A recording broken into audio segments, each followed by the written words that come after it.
सध्या महाराष्ट्रात पावसानं विश्रांती घेतली आहे। त्यामुळे महापुराचं संकट तुर्तास तरी टळलंय। दुसरीकडे कर्नाटकातील अलमट्टी धरण 98% भरलंय। पुढील काही दिवसात पावसाचा जोर वाढला तर अलमट्टीतून किमान 1.5 लाख क्युसेकनं पाणी सोडणं गरजेचं असेल। जर योग्य क्षमतेनं अलमट्टीतून पाणी विसर्ग झाला नाही तर कोल्हापूर आणि सांगली जिल्ह्याला बॅकवॉटरचा फटका बसू शकतो।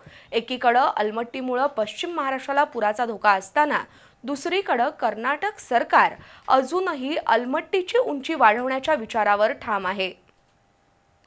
अलमट्टीची उंची वाढवण्याचा कर्नाटक सरकारचा प्रयत्न आहे।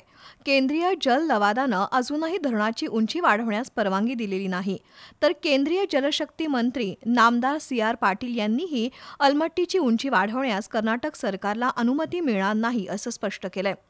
मुख्यमंत्री देवेंद्र फडणवीस यांनीही सातत्यानं केंद्रीय पातळीवर पाठपुरावा करून अलमट्टीची उंची वाढवण्यास ठाम विरोध दर्शवलाय। 519 मीटर उंची असलेल्या अलमट्टी धरणात सध्या 119 टीएमसी म्हणजेच 98% पाणीसाठा झालाय। सध्या महाराष्ट्रात पावसानं विश्रांती घेतली असल्यानं पुराच्या दिशेनं निघालेल्या नदी नाल्यांमधील पाणी पातळी कमी झाली आहे। पण पुढील काही दिवसात पावसाचा जोर वाढला तर अलमट्टीमधील पाण्याची आवक वाढेल।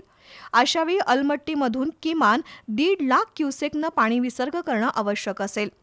सध्या अलमट्टीमधून 42,500 क्युसेकनं विसर्ग सुरू आहे।